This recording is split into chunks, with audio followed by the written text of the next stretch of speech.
En una bulliciosa ciudad india, donde los rickshaws recorren calles estrechas y los secretos se esconden en los callejones, un conductor de un auto rickshaw oculta un secreto escalofriante, una inclinación por el asesinato que sacudiría a una nación entera. A finales de los años 80, la ciudad costera de Chennai, en la India, era un lugar de ritmo y rutina. Los autorrickshaws recorrían calles estrechas, los templos se alzaban majestuosos contra el horizonte y el olor a comida callejera flotaba en el aire húmedo.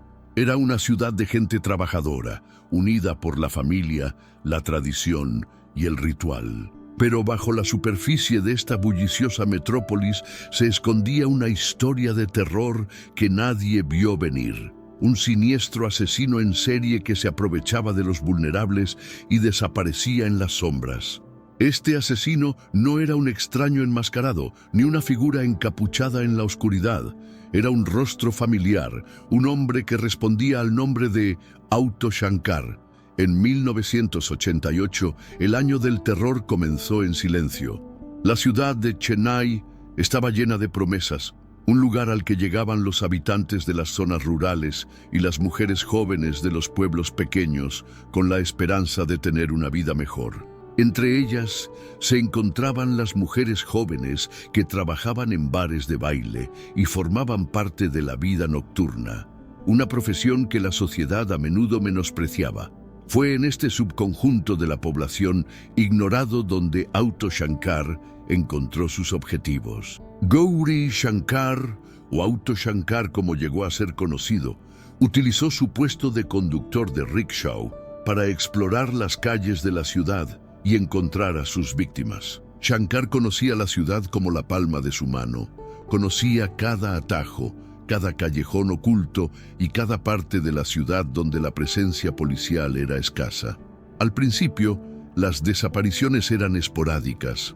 Una mujer desaparecía y los vecinos o compañeros de trabajo podían darse cuenta, pero las autoridades desestimaban los casos, asumiendo que se trataba de personas que simplemente se habían escapado. Pero a medida que pasaba el tiempo, el patrón se hizo más difícil de ignorar. Las mujeres jóvenes desaparecían a un ritmo alarmante y todos los casos eran de naturaleza similar. Eran vistas por última vez cerca de una discoteca o una zona de vida nocturna, y los testigos a menudo recordaban que un auto-rickshaw era el último vehículo conocido. A pesar del creciente temor, había pocas pistas. Auto Shankar había cultivado conexiones con criminales locales, muchos de los cuales le proporcionaban una coartada o miraban para otro lado cuando él llevaba a cabo su negocio. En sus entrevistas posteriores, Shankar afirmaría que sus víctimas estaban buscándose problemas al trabajar en bares, una muestra escalofriante de cómo justificaba sus acciones. Sabía que la policía sería lenta en investigar y, en algunos casos, explotó los prejuicios de las fuerzas del orden, incluso sobornando a ciertos oficiales para que no se involucraran en los crecientes casos de personas desaparecidas. En el contexto de estas desapariciones, comenzaron a circular rumores de prácticas y rituales ocultos. Algunos comenzaron a creer que Shankar, influenciado por creencias en la magia negra, se había convencido a sí mismo de que sacrificar a sus víctimas podría traerle poder o protección. Estos rumores serían alimentados más tarde por el propio Shankar durante su confesión, una indicación escalofriante de su retorcida visión del mundo y su voluntad de justificar sus acciones por cualquier medio necesario. La ola de asesinatos de Shankar iba en aumento y, con cada desaparición, se volvía más audaz y más seguro de que podía evadir la justicia. Pero su confianza pronto se desmoronaría cuando los investigadores, presionados por la protesta pública, comenzaron a reconstruir los fragmentos de sus crímenes. Los crímenes de Auto Shankar no eran meros crímenes pasionales. En cambio, era un depredador calculador y meticuloso. Utilizaba su encanto, su astucia callejera y su conocimiento de las calles de Chennai para orquestar una ola de asesinatos sin fisuras. Se hizo famoso por la forma en que seleccionaba a sus víctimas, utilizando lo que la policía más tarde llamaría un instinto de depredador para identificar a los más vulnerables y con menos probabilidades de ser denunciados como desaparecidos. Los crímenes de Auto Shankar no eran meros crímenes pasionales. Era, en cambio, un depredador calculador y meticuloso. Utilizaba su encanto, su inteligencia callejera y su conocimiento de las calles de Chennai para orquestar una oleada de asesinatos sin fisuras. Se hizo famoso por la forma en que seleccionaba a sus víctimas, utilizando lo que la policía llamaría más tarde un instinto de depredador para identificar a los más vulnerables y con menos probabilidades de ser denunciados como desaparecidos. Su modus operandi a menudo comenzaba con la amistad o el ofrecimiento de llevar a sus víctimas a un lugar aparentemente inofensivo. El encanto de Shankar le facilitaba acercarse a sus víctimas, y su ocupación como conductor de un rickshaw automático era la fachada perfecta. Había creado una imagen tranquila y modesta. Su rickshaw era un pequeño y discreto carro de la muerte para aquellos que entraban en él sin darse cuenta. Una vez dentro, sus víctimas estaban en su territorio, y él sabía exactamente cómo aprovechar el espacio limitado y el confinamiento para intimidarlas o dominarlas. Gracias a sus contactos, Shankar construyó una pequeña red de cómplices, muchos de los cuales trabajaban en el submundo criminal de Chennai, a cambio de una parte de sus ganancias provenientes de otras actividades ilícitas, incluido el contrabando de licor y el tráfico de contrabando. Sus aliados lo ayudaron a deshacerse de cadáveres o a proporcionarle cobertura, creando un sistema de apoyo sombrío que lo hizo casi intocable. Uno de los aspectos más inquietantes de la metodología de Shankar era su calculada eliminación de los cadáveres. Para minimizar el riesgo de que se encontraran, tomaba medidas extremas para garantizar que no pudieran ser identificados. En varios casos, llegó al extremo de quemar los cuerpos, a veces en terrenos baldíos abiertos o campos remotos, donde los restos serían difíciles de identificar. El modus operandi de Shankar quedó claro a medida que avanzaban las investigaciones policiales: atraer, matar, deshacerse de ellos y cubrirlos. Los registros policiales indican que Shankar utilizó todos los trucos psicológicos a su disposición. Durante los interrogatorios, sus antiguos cómplices revelaron que Shankar justificaba sus acciones señalando lo que él consideraba un doble rasero en la sociedad, distorsionando su relato para que pareciera que sus acciones eran una forma retorcida de justicia. Convencía a sus seguidores de que ellos también obtendrían poder y protección mediante asesinatos rituales, insinuando incluso que la magia negra los protegería de las fuerzas del orden. Al invocar el miedo y la superstición, mantenía el control sobre sus cómplices, asegurándose su lealtad incluso cuando la situación se volvía desesperada. Su mente criminal se hizo especialmente evidente en sus interacciones con la policía. En un caso, tenía conexiones que se extendían hasta la policía local, lo que lo ayudó a sobornar a los agentes para obtener información sobre el progreso de la investigación. Su manipulación del sistema no fue solo una muestra de astucia, fue una maniobra calculada que lo mantuvo varios pasos por delante de la ley, una ventaja que lo ayudó a continuar su racha durante meses. En definitiva, la retorcida combinación de encanto, asesinatos estratégicos y evasión calculada de Auto Shankar lo convirtió en uno de los criminales más peligrosos que Chennai había visto jamás. Había creado una red casi perfecta de engaños e intimidación que le permitía aprovecharse de los vulnerables sin ser detectado, y sus crímenes se intensificaron hasta que finalmente cometió un desliz. Su caída se produjo cuando la protesta pública se hizo demasiado fuerte como para ignorarla lo que impulsó a las autoridades a tomar medidas finalmente. A finales de 1988, Chennai estaba presa del miedo. Las desapariciones habían conmovido a la ciudad y la comunidad comenzó a exigir respuestas. Las familias de las mujeres desaparecidas expresaron públicamente sus frustraciones, lo que ejerció una enorme presión sobre la policía.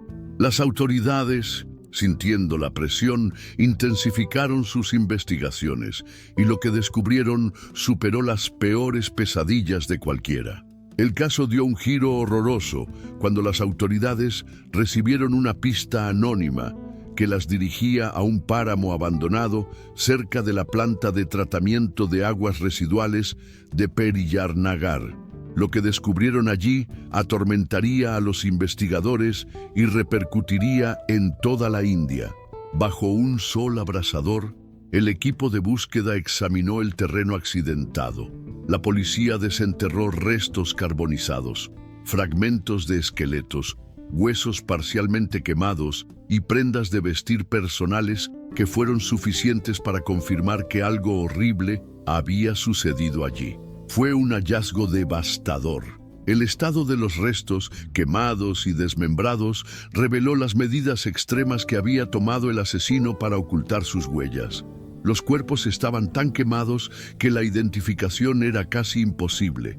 Estaba claro que el asesino había tenido cuidado de asegurarse de que sus víctimas fueran difíciles, si no imposibles, de identificar. No se trataba de un acto de violencia al azar, sino de un intento premeditado de borrar cualquier prueba que pudiera vincularlo a los crímenes. A medida que la investigación se intensificaba, los registros dentales y los restos de ropa que sobrevivieron proporcionaron las únicas pistas de identificación que los investigadores utilizaron para relacionar estos restos con algunas de las mujeres que habían desaparecido.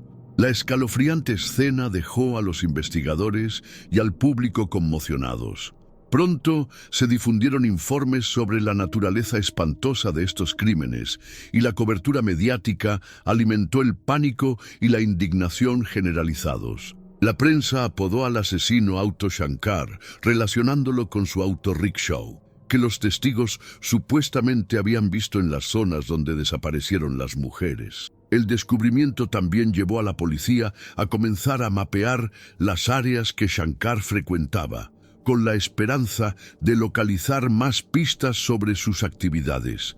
Entre bastidores, los detectives se encontraron luchando contra el reloj. El nivel de ira y desconfianza entre el público aumentó a medida que surgían más detalles espeluznantes. Y a medida que la policía indagaba más a fondo, comenzó a unir los puntos, armando una historia que vinculaba a Shankar con varias desapariciones, revelando un patrón de largo alcance de asesinatos fríos y calculados. El macabro descubrimiento, junto con los testimonios de testigos y pruebas circunstanciales, apuntaron decisivamente hacia Auto Shankar. Las autoridades se acercaban y, por primera vez, el mundo cuidadosamente construido de Shankar comenzó a desmoronarse. Había cruzado una línea y ahora sus crímenes volvían para atormentarlo. Con la acumulación de pruebas y el caso avanzando rápidamente, la policía finalmente tuvo los motivos para realizar un arresto. En abril de 1988, Shankar fue detenido en su residencia en Chennai. Su arresto fue rápido e inesperado, una medida destinada a evitar cualquier posibilidad de fuga o interferencia de sus socios criminales. Los vecinos de Shankar vieron cómo se lo llevaba la policía, sorprendidos de ver al familiar conductor del rickshaw, ahora esposado, acusado de crímenes horrendos. La conducta de Shankar durante su arresto fue inquietante. Lejos de mostrar miedo, mantuvo una compostura tranquila, casi desafiante. Los detectives contarían más tarde cómo, incluso bajo custodia, mostró poco remordimiento y respondió a las preguntas de manera distante, como si la brutalidad de sus crímenes fuera intrascendente. Una vez que estuvo bajo custodia policial, comenzó el interrogatorio. Pero Shankar era un oponente duro, hábil para evadir preguntas directas y manipular la conversación. Durante días se negó a admitir ningún delito. Sin embargo, bajo la presión implacable del interrogatorio las 24 horas, comenzó a derrumbarse y dio confesiones escalofriantes que brindaron una ventana a su oscura psique.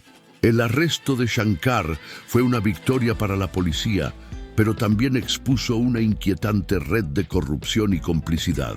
El caso se convirtió en un símbolo de la podredumbre dentro del sistema, destacando cómo el poder y la influencia pueden ser explotados para permitir crímenes horribles. El arresto y las confesiones de Auto Shankar destaparon un pozo negro de corrupción, lo que desencadenó una ola de reformas destinadas a frenar la mala praxis policial y endurecer las regulaciones sobre los clubes nocturnos y las discotecas. Al final, las autoridades lograron construir un caso irrefutable contra Shankar, relacionándolo con los asesinatos de 6 mujeres con pruebas abrumadoras. El arresto y el juicio posterior recibieron mucha publicidad y cada día se revelaban nuevas capas de los crímenes de Shankar y la oscura red de influencias que lo había protegido. Su captura ofreció una sensación de cierre a las familias de las víctimas, pero las cicatrices dejadas por sus acciones perduraron mucho tiempo después. El juicio de Auto Shankar, formalmente conocido como Gauri Shankar, fue uno de los procesos judiciales más sensacionales de la India a fines de la década de 1980 y principios de la de 1990. El caso no solo atrajo la atención de los medios de comunicación de todo el país, sino que también se convirtió en un momento decisivo en la historia judicial de la India. Una historia de justicia que lidia con un nexo de crimen, corrupción y temores sociales profundamente arraigados. Cuando comenzó el juicio de Shankar en 1989, su infamia ya se había extendido por todas partes. Los horribles detalles de sus crímenes, 6 asesinatos confirmados y su presunta participación en otras desapariciones, habían causado conmoción en Chennai. El público quedó cautivado por la escalofriante historia de un conductor de rickshaw, común y corriente, que se había convertido en uno de los asesinos en serie más notorios del país. La fiscalía presentó un caso sólido. Expuso meticulosamente el patrón de Shankar de atraer a las mujeres, matarlas y deshacerse de sus cuerpos de manera brutal. Las pruebas incluían restos carbonizados de las víctimas encontrados en lugares remotos, fragmentos de ropa, testimonios de testigos y las confesiones de sus cómplices. La propia confesión de Shankar, extraída durante los interrogatorios policiales, pintaba un cuadro condenatorio de su calculada ola de asesinatos. Sin embargo, en el tribunal, el equipo de defensa de Shankar intentó debilitar el caso de la fiscalía cuestionando la legalidad de su confesión, argumentando que había sido obtenida bajo coacción. Sus abogados afirmaron que Shankar había sido obligado a confesar tras soportar presiones psicológicas bajo custodia policial. También intentaron desacreditar los testimonios de sus cómplices, calificándolos de coaccionados y poco fiables.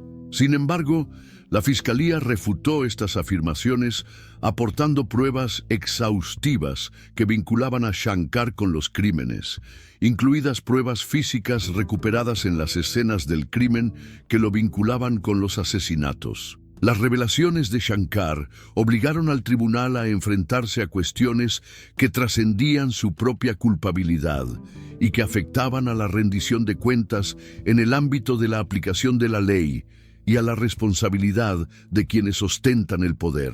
Sin embargo, al final, los intentos de la defensa de desviar la atención hacia cuestiones sistémicas no lograron eclipsar la gravedad de los crímenes del propio Shankar. La sala del tribunal estaba repleta todos los días, con periodistas y ciudadanos ansiosos por presenciar el juicio. Los periódicos publicaban artículos diarios con detalles de los procedimientos y la gente de toda la India seguía el caso con fascinación morbosa. El escalofriante testimonio de Shankar y su actitud impenitente no hicieron más que aumentar la indignación pública. A muchos les impactó su falta de remordimiento, sus frías descripciones de los asesinatos y sus intentos de racionalizar sus acciones.